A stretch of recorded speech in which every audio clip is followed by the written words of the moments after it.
Hola, ¿qué tal? Bienvenidos a una nueva sesión de la entrevista Avant-Garde. Soy Eduardo Núñez y hoy tenemos dos entrevistados muy especiales, ya que ellos también tienen un podcast titulado La verdadera historia de México, y me refiero a la licenciada Doris Marín, bienvenida, y al profesor Francisco Mendoza, bienvenidos. Gracias. Leeré un poco de la semblanza de cada uno de ellos para que se den cuenta cuál ha sido su trayectoria y después aterrizar el por qué Urus Radio. Doris Marín es licenciada en Educación Física con más de 20 años de servicio. Se ha desempeñado en los niveles educativos de preescolar y primaria. En el año 2000 ingresa al proyecto de campismo escolar. Fue parte del proyecto Arbitraje y Jueceo de la Dirección General de Educación Física, cofundadora de Urus Radio, presentadora, productora y coordinadora del programa La verdadera historia de México desde el 10 de diciembre del 2012. En el ámbito artístico es actriz, instructora en técnicas de actuación, asistente de dirección y directora de escena del taller del teatro del Sindicato Mexicano Electricista, en el cual ha participado en innumerables obras de teatro. El profesor Francisco Mendoza, psicólogo de profesión, actualmente es profesor de psicología clínica a nivel superior. Su pasión por la historia lo ha llevado a ocupar gran parte de su vida en el estudio e investigación de esta, y desde diciembre de 2012 es cofundador de Urus Radio, donde narra pasajes de la historia de México, fundador del taller de teatro del mismo Sindicato Mexicano de Electricistas en 1992, el cual sigue trabajando en la actualidad. Es actor, director y productor, ha puesto en escena innumerables obras teatrales, conferencista de historia y psicología, ha dictado sus ponencias en diferentes instituciones educativas, públicas y privadas a nivel básico, medio, superior y superior, así también como en diferentes asociaciones civiles e instituciones gubernamentales, tanto en México como en el extranjero. Ya ha sido entrevistado por diversos periódicos y revistas. Pues bienvenidos, Doris y Francisco. Una pregunta. Licenciado en Educación Física, psicólogo, ¿y por qué no estudiaron historia? El profesor, sí estudió historia. Yo, me metí porque ya estaba aquí en lo que es el podcast, pero sí me llama la atención la historia. ¿Sí, la historia? Sí, pero el profesor sí ha estudiado historia. Sí, y una pregunta, ¿por qué Urus Radio? ¿Y qué significa Urus? Bueno, la idea original es precisamente de la licenciada. Yo creo que ella podría contestar de dónde surgió Urus Radio. A ver, ¿por qué Urus? Urus porque desde hace mucho tiempo teníamos estábamos ligados a una empresa que se llamaba precisamente Urus. Entonces, la verdad a mí me llamó la atención, investigué lo que significaba Urus y me gustó. En sí es una runa nórdica que significa perseverancia, significa inicio, significa fuerza, es la fuerza del Uro. Entonces, por eso me llamó la atención el nombre. Excelente. ¿Y por qué esta idea de crear Urus Radio y hablar de historia?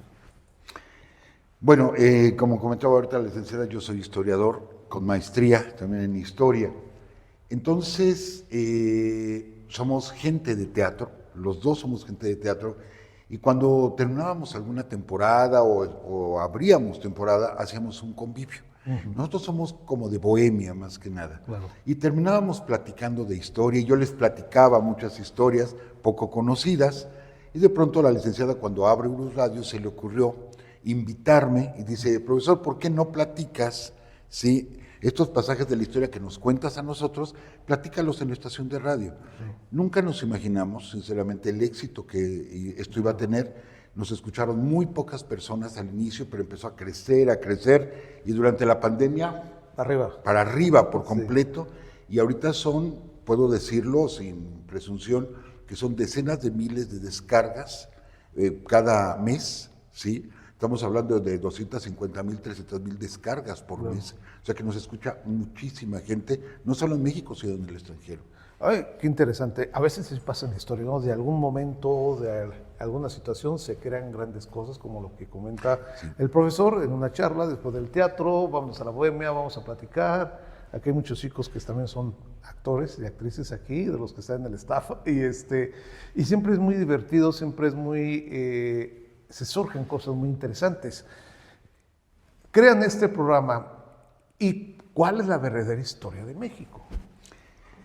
Yo creo que nos hizo falta una palabra para el eslogan del programa, que sería la palabra tras. Sí. Porque realmente vamos tras la verdadera historia de México. Okay. La historia, la verdadera, vamos, pues no, nadie puede decir que la tiene, claro. Nadie puede afirmar que la tiene, porque va a depender de la visión de cada historiador, de cada época, de cada político, en fin. La historia la han ido transformando desafortunadamente.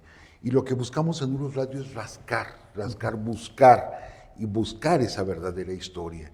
Entonces platicamos muchas cosas desconocidas o que por ciertos intereses igual ciertos gobiernos han borrado de nuestra historia y nosotros lo rescatamos y lo presentamos y lo platicamos.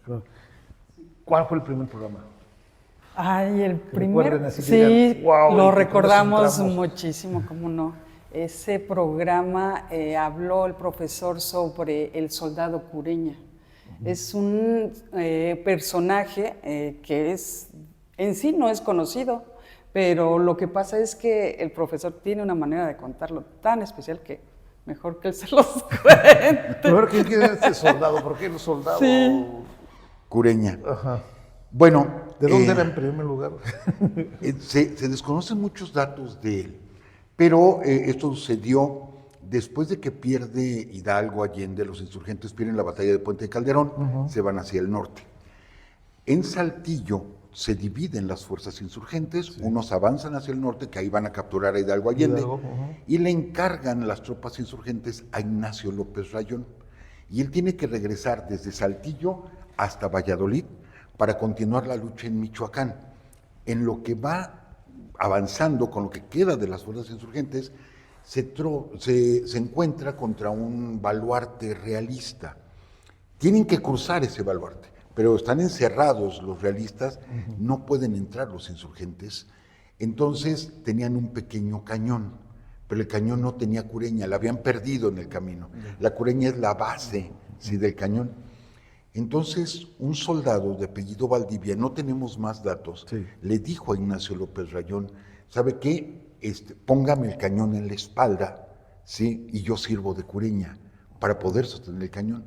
López Rayón le dice, no, porque en el disparo te voy a destrozar la espalda. Dice, no importa, lo importante es derrumbar esa puerta para poder vencer a los realistas. Insistió tanto este soldado hasta que efectivamente se pone en 4 puntos, le amarran el cañón, se lo amarran en la espalda, él agacha la cabeza, apuntan el cañón y disparan. El impacto fue durísimo en la espalda, la bala pega y no derrumba la puerta. Entonces dice el soldado, vuélvanlo a cargar. No, pero ¿cómo? Vuélvanlo a cargar. Y volvieron a cargar el cañón y vuelve a disparar con tan buena suerte que ahora si destruyen la puerta, entran los insurgentes y ganan esa batalla para continuar hacia el sur. Pero el soldado efectivamente quedó muy dañado de la espalda, no pudo volver a caminar. Los datos que tenemos de él, muy pocos. Sabemos que sobrevivió la independencia, o sea, pudo ver realizada la independencia, pero sí él quedó lisiado a raíz de que soportó el cañón en la espalda. Es una historia extraordinaria. De un verdadero héroe. Un verdadero héroe, claro. Sí, o sea, no cualquiera, de esa gente que realmente amaba a su país, a la patria, y que daba la vida por ellos. Así es. Sí, y que realmente, pues era otra forma de pensar, ¿no, Doris? Claro que sí, es que si lo comparamos con el actual México, dices, qué pantalones tenía, ¿no? Qué valientes. Porque era una educación, ¿no? Que se vivía, a ver chicos, ¿quién hace eso? Y que dicen, no, Sí, no lo hago. está muy difícil, ¿no? No, ¿sí me explico? Dar la vida. No, entonces era una cuestión de patriotismo que se tenía en ese momento, de una lucha de poder, no importa yo quedar mal o no, o morir, por la cosa es que mi país salga adelante, ¿no? Por una cuestión de identidad que se vivía. Pero esto que han explicado con este programa, Doris, han llegado a recrear obras de teatro, porque ustedes también hacen teatro, ¿no? Sí, bueno, en teatro hicimos una obra que hablaba sobre Zapata, Emiliano Zapata, los últimos días del general. El último día del general, ¿y cómo eran? A ver, cuéntenme. Es que en sí, pues se hablaba de, bueno, los últimos días precisamente, cuando ya no tenían parque, cuando es la traición que Ay, ¿cómo era? ¿Cómo se llamaba? Jesús María María Guajardo hace, se mete a sus tropas, lo invita a la hacienda de San Juan Chinameca, y ahí pues él va confiado, Zapata, y de repente llega y pues a balazos lo reciben agarra, con ¿no? singular alegría, ¿no? Entonces yo, por ejemplo, en esa obra hacía la novia de Emiliano Zapata, entonces era un sufrimiento pero terrible, ¿no? Y hablando de Emiliano Zapata, y hablando de historia, pues Emiliano Zapata era un hacendado, ¿no? Que andaba también dentro de la revolución, que fue una revolución levantada de abajo de los campesinos, la gente del pueblo. De tu opinión como historiador, ¿qué animó a una persona que era hacendado a entrar a esta lucha? Sí, fíjate que erróneamente ubicamos mucho a Zapata como parte de los peones de una hacienda, como gente pobre, y no, él tenía su parcela. Cosa curiosa, hablamos de Morelos, donde todo el mundo sembraba caña, él no sembraba caña, él sembraba sandías. Sí, era lo que sembraba y vendía estas sandías. Y bueno, en esa zona de Morelos hay tradiciones muy antiguas, y siendo muy joven Emiliano Zapata, como ven que él es como muy bravo, muy aventado, le encargan a Zapata, ¿sí? Los calpuleques de esa zona, que él se haga cargo de defender sus derechos que habían sido violados desde la época virreinal. Y Zapata los toma documentos antiguos, empieza a buscar información, ve que tienen derecho a pedir las tierras, va a Palacio Nacional. Poco se sabe de esa parte, cuando él va a Palacio Nacional a buscar a Porfirio Díaz y le cierran las puertas. La revolución oficialmente inicia el 20 de noviembre de 1910, pero Zapata se levanta en armas meses antes, desde abril. Sí. Ya estaba Zapata levantado en armas. Moviéndose allá, ¿no? No, incluso ya tomando haciendas. Sí. Ya estaba peleando. Pero en Morelos, ¿no? Exacto, en el estado de Morelos, sí. Aunque él no encabezaba las tropas, las encabezaba Figueroa, pero él ya formaba parte de esos grupos que ya se habían levantado en armas. Claro. Entonces Zapata, a pesar de ser un hombre de dinero, su botonadura del traje de charro era de plata, realmente de plata, un hombre muy elegante. A pesar de eso, se identifica con los peones, sí, se identifica con la gente, le entregan esa responsabilidad y hasta su muerte él peleó por ello. Sí, porque eso es una parte de la historia que mucha gente piensa que Emiliano Zapata pues, era parte de los campesinos, todo, pero realmente era un hacendado, una persona que realmente pudiente que entró a la causa en ese sentido, ¿no? En la pregunta de ahora, ¿lo harían? Está complejo, ¿no? Estar metidos en esa lucha, ¿no? ¿Y por qué teatro también? ¿Por qué les nace el teatro? ¿Estudiaron también teatro o nace también su instinto de actores, del arte, lo traen ya bien arraigado? Sí, lo traemos desde hace más de 30 años, yo creo, ¿no? 33 decíamos. ¿Cómo surge esto? Mira, yo entré, por ejemplo, a teatro porque yo iba a unas clases de inglés, iba con una amiga y de repente vemos clases de teatro y así como que, volteamos y sí, nos metemos, ¿no? Y desde ahí empezamos, eran clases informales, era un grupo de teatro y ahí empezamos, sí. Ahí yo conocí también al profesor. Ahí también, ¿sí? En el mismo lugar. Sí, en el mismo lugar, yo llegué pocos meses antes que ella. Me acuerdo cuando la vi entrar por primera vez a la compañía de teatro. Tímida, me imagino. Así. Sí, muy tímida. Demasiado, siempre he sido así. Sí, muy, muy tímida. Y bueno, ingresa a esta compañía de teatro, que era una compañía que dependía del Instituto Mexicano del Seguro Social.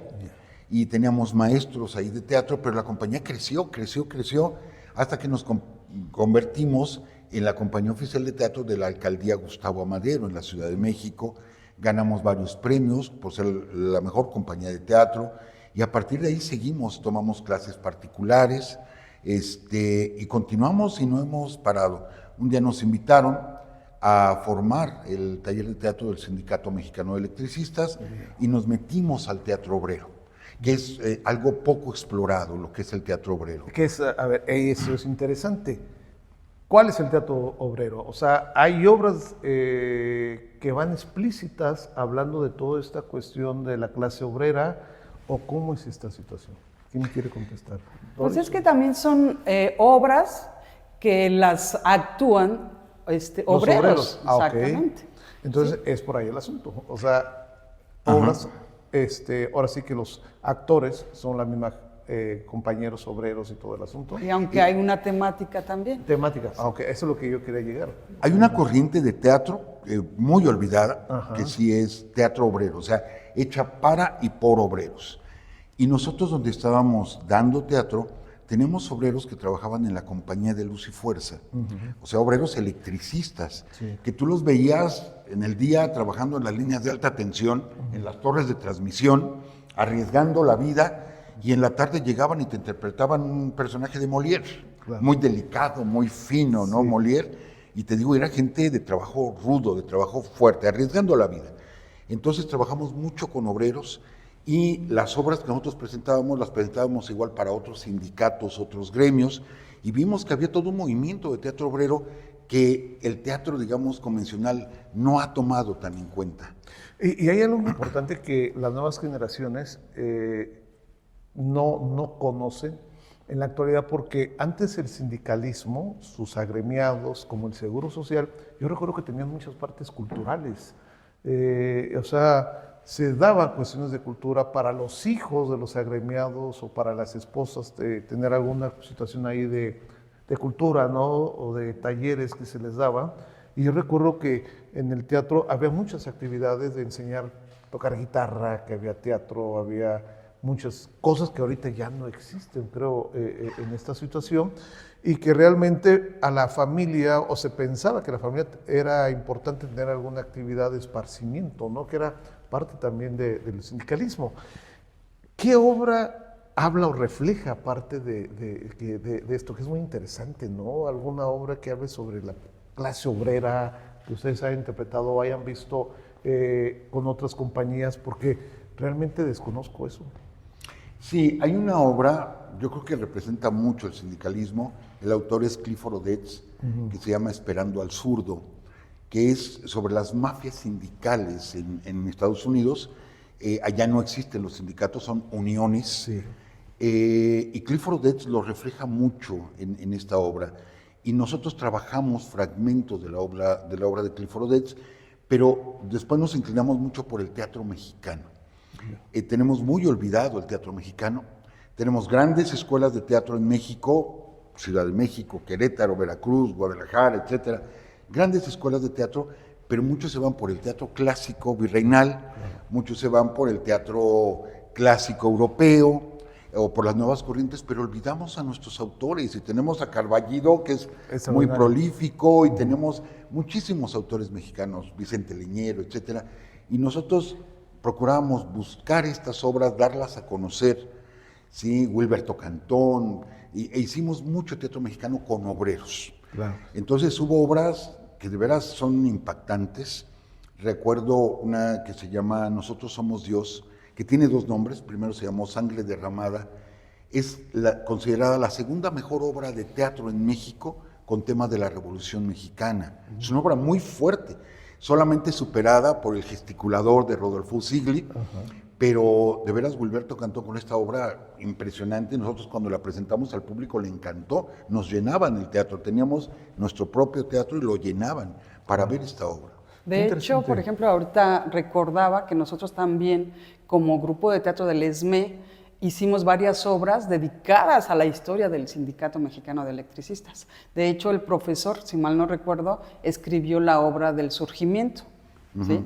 Y la montamos, la presentamos para los compañeros, trabajadores, y también otro compañero hizo una obra que se llama La Huelga de 1936, ¿no? La Huelga del 36, muy buena, por cierto. Cuando el callismo con Cárdenas, ¿no?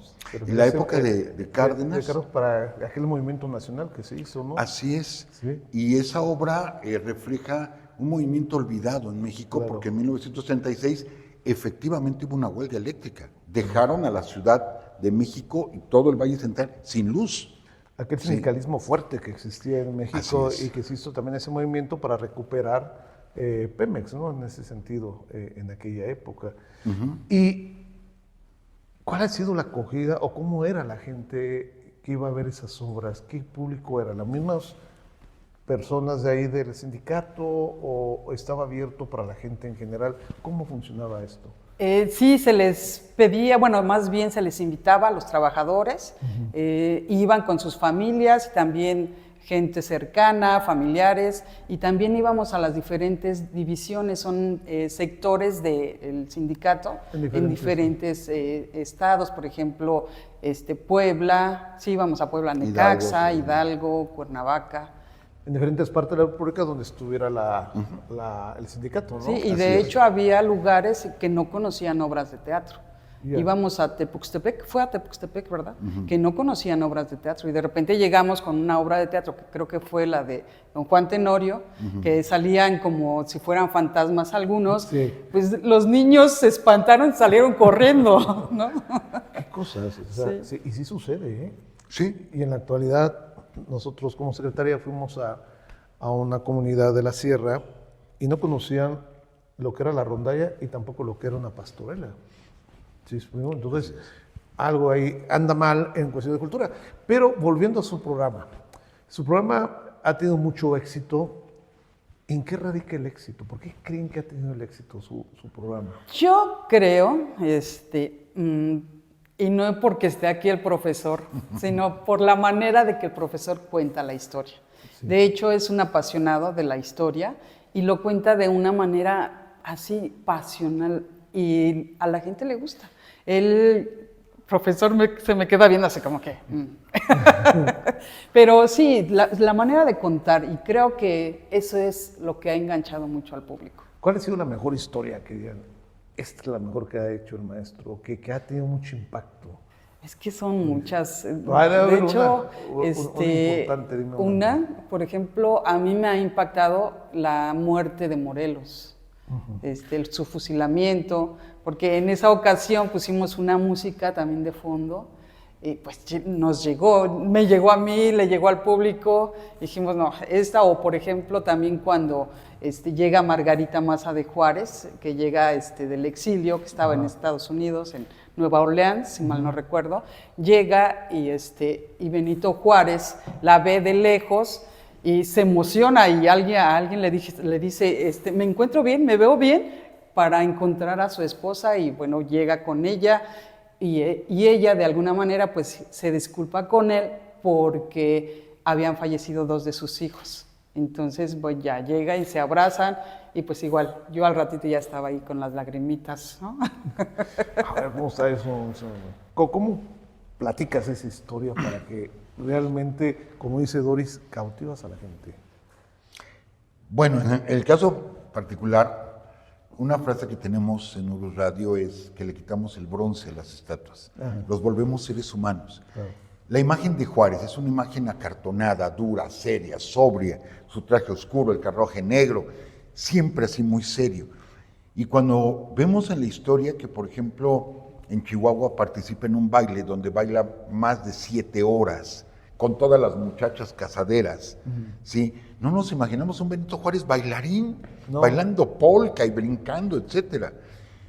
Era muy humano, como todos los personajes. Entonces, efectivamente, cuando regresa del exilio Margarita Maza, sale a recibirla rumbo a Puebla el presidente Juárez, y ahí vemos la parte humana porque voltea con su secretario particular y le dice, me veo bien, estoy bien peinado.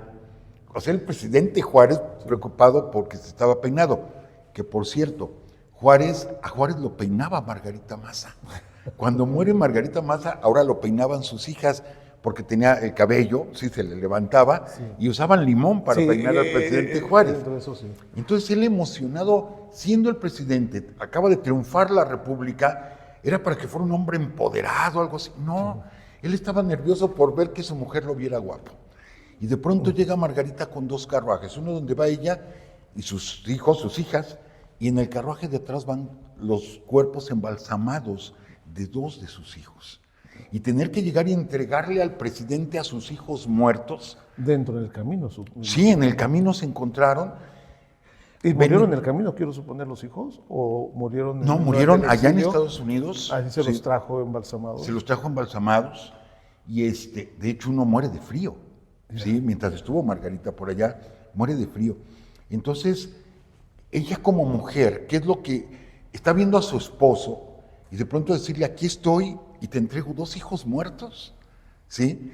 Y Juárez está emocionado, ya sabía que habían muerto sus hijos, lo sufrió mucho Juárez, pero está contento de ver a su esposa.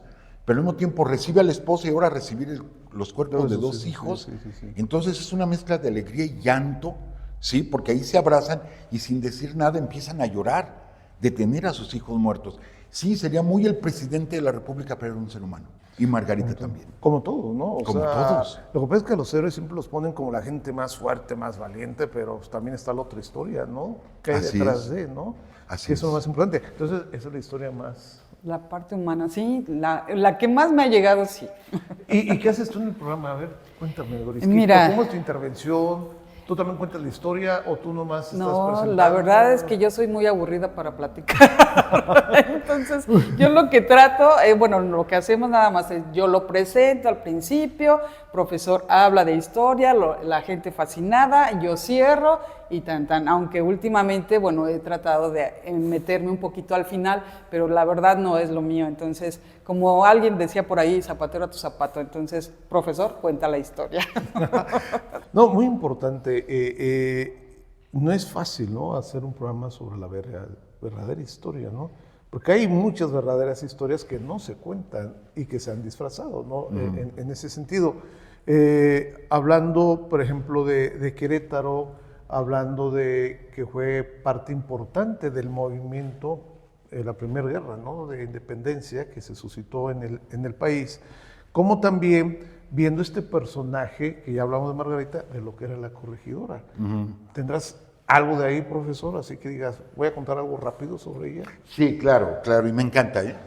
Me encanta porque tenemos la imagen de la corregidora como la anfitriona que les daba chocolatito y galletas mientras platicaban la conjura, y después ella se entera de que los van a atrapar, golpea el piso con el tacón de su zapato, ya les avisa, comienza la lucha por la independencia y nos olvidamos de la corregidora. Nos olvidamos por completo. Y no, perdón, pero no. La corregidora siguió promoviendo la lucha armada, ella siguió apoyando a los insurgentes, tan es así que detienen a la corregidora y se la llevan presa a la Ciudad de México, que originalmente la iban a fusilar a la corregidora y la orden venía de la Ciudad de México y los Villagrán, que eran insurgentes del estado de Hidalgo, detienen esa orden. Si no hubieran matado a la corregidora, aquí lo hubieran fusilado. Claro. Pero bueno, la salvan los Villagrán, se va presa, ¿sí?, allá a la Ciudad de México, a un convento, y sus amistades la visitan, y ella sigue instigando la lucha por la independencia. Tan es así, esto es real y está documentado. La Santa Inquisición llama al corregidor Miguel Domínguez para decirle, señor corregidor, ya calme usted a su esposa, o sea, ya cálmela, no la podemos calmar. O sea, la corregidora siguió luchando y luchando y luchando, ¿sí? De hecho, ella va a morir allá en la Ciudad de México, a un costado de Palacio Nacional, sobre la calle de Corregidora.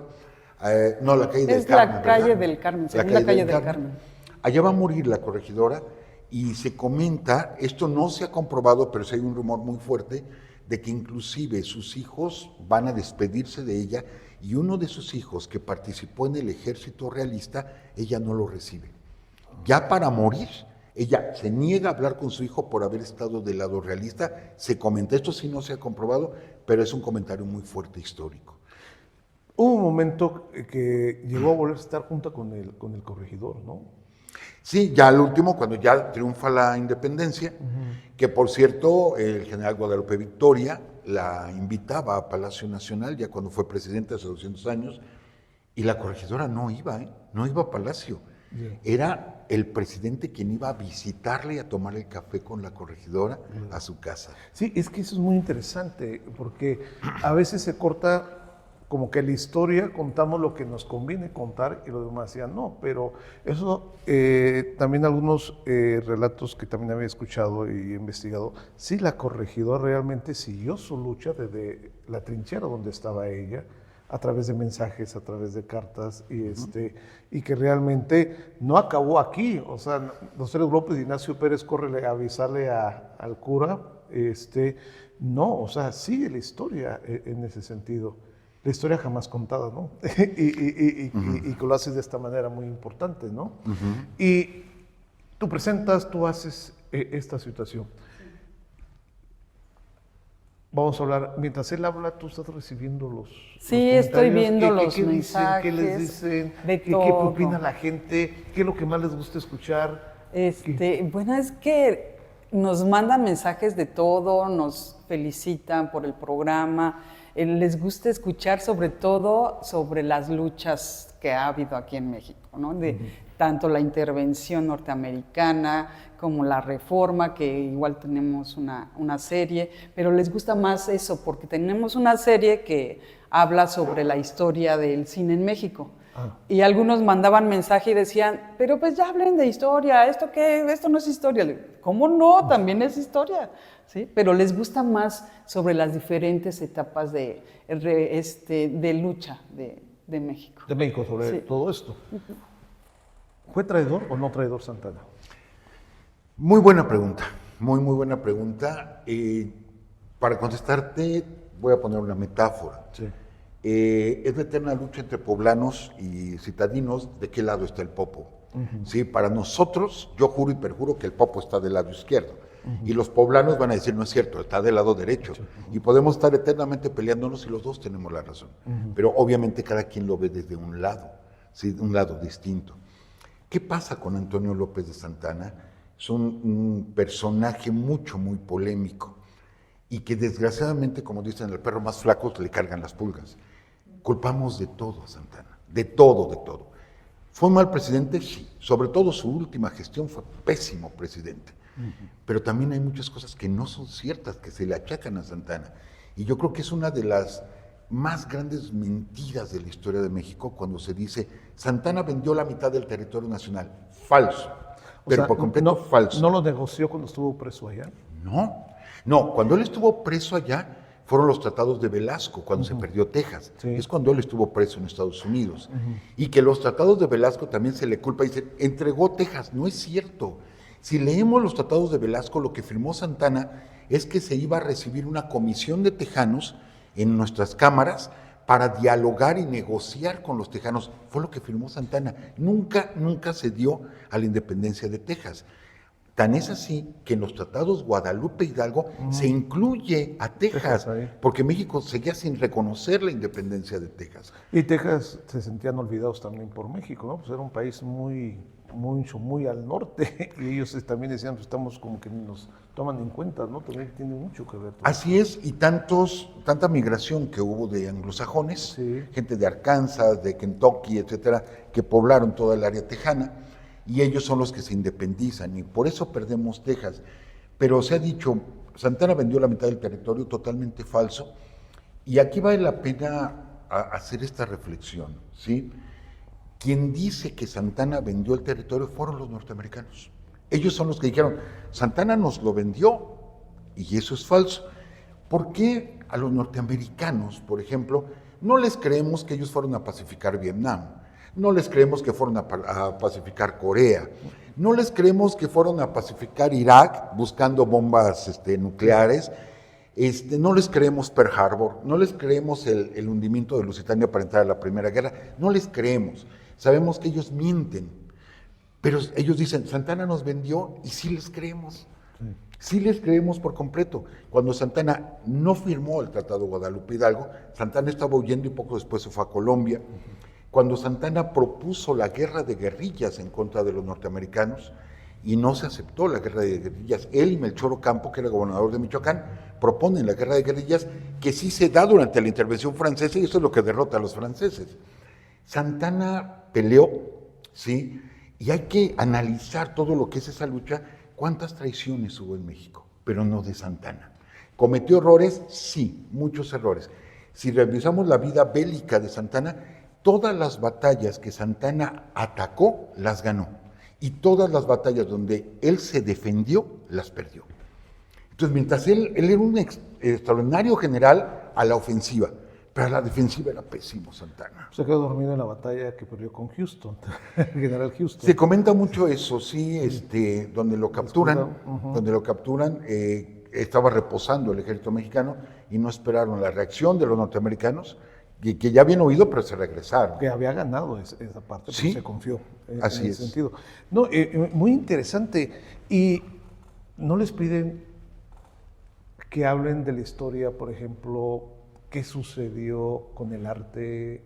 No les preguntan estas situaciones, cómo era el arte en el México novohispano o en el México independiente, México de la Revolución.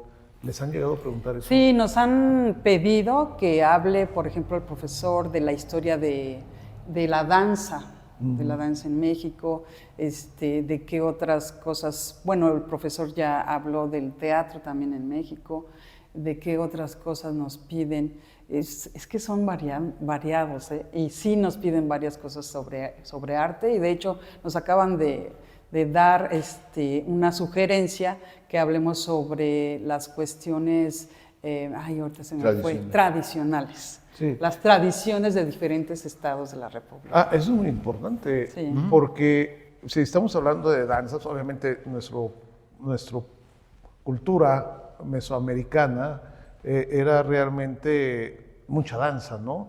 Y lo más interesante que cuando a veces platicamos de estos temas es que la música de ellos no sabemos realmente cómo era porque nunca dejaron una partitura.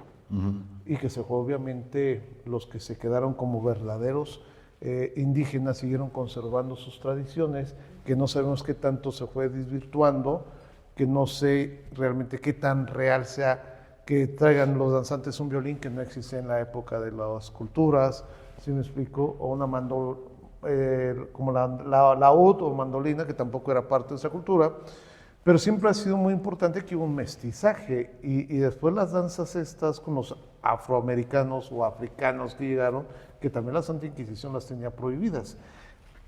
¿Tienes algún tema sobre eso? Sí, no directamente, pero sí lo hemos mencionado varias veces.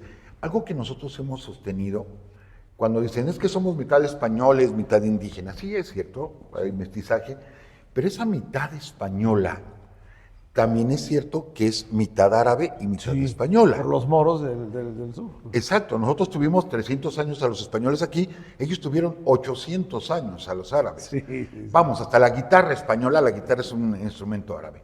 Nuestra numeración es arábiga. Tenemos más de 4,000 palabras en el español que son de origen árabe. ¿Sí? Es más, cada vez que nosotros decimos ojalá, nos vemos, sí, ojalá nos veamos pronto. ¿Qué estamos haciendo invocando a Alá? Es ajalá, ¿sí? Del origen de esa palabra. Qué interesante. Estamos invocando a Alá precisamente, al decir ajalá. Pero bueno, toda esa influencia se va a reflejar en el arte, se va a reflejar en la música, se va a reflejar en la comida. O sea, tenemos una enorme influencia, no solo española, sino árabe también. Los famosos tacos al pastor, pues son árabes, son tacos árabes, y así por el estilo. Entonces, no hemos hablado específicamente del tema, pero sí tenemos muchas referencias a través de nuestros programas, de esa influencia que tenemos. Nos están pidiendo una serie también sobre los músicos mexicanos. Tenemos un auge en la música mexicana durante el nacionalismo de Vasconcelos.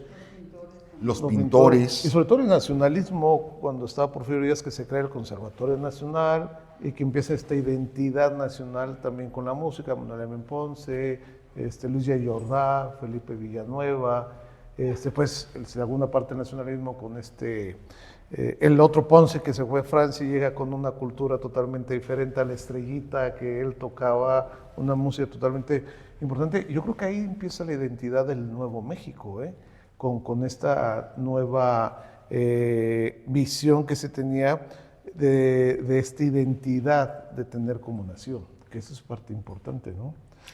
Y que son cosas que olvidamos. Por ejemplo, si tú vas a Italia, en las academias, en todas las academias donde se estudia guitarra, el manual que utilizan es de Manuel M. Ponce. Sí, porque él fue uno de los grandes compositores, por ser amigo de Andrés Segovia, el que le dio y escribió un vasto repertorio para la guitarra. O sea, no hay guitarrista que no pase por la obra de Manuel M. Ponce.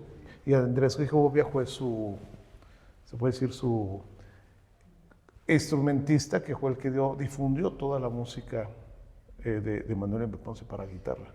Eso es parte fundamental, para la guitarra clásica. Para guitarra clásica, efectivamente. Es importante. Pues se nos está yendo el tiempo, podemos hablar de muchos temas, Doris. Les agradezco mucho que hayan estado aquí en que es su programa. Francisco, muchas gracias. Gracias por la Es invitación. un deleite estar con ustedes, platicar, convivir, y realmente es muy interesante.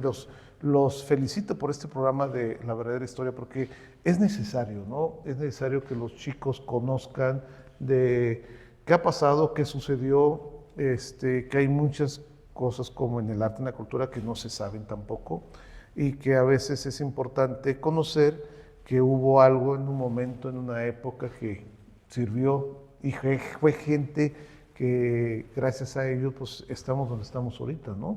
Con otro tipo de país. Y del soldado que yo no lo tenía el conocimiento, pues ese realmente es un verdadero héroe. Conocemos al Pipila, pero no conocemos a este soldado. Soldado Pureña. Que prestó su cuerpo para un bien común, que primero era la patria, no importa morir, pero vámonos, ¿no? En ese sentido. Muchas gracias. Gracias. Muchas gracias. Les agradecemos que nos sigan acompañando. Acuérdense de escribir qué tema les gustaría que estuviéramos nosotros aquí presentando. Y saben que nos pueden ver en YouTube, en TikTok, en Instagram, en Facebook. Y somos Avantgarde la entrevista. Hasta pronto.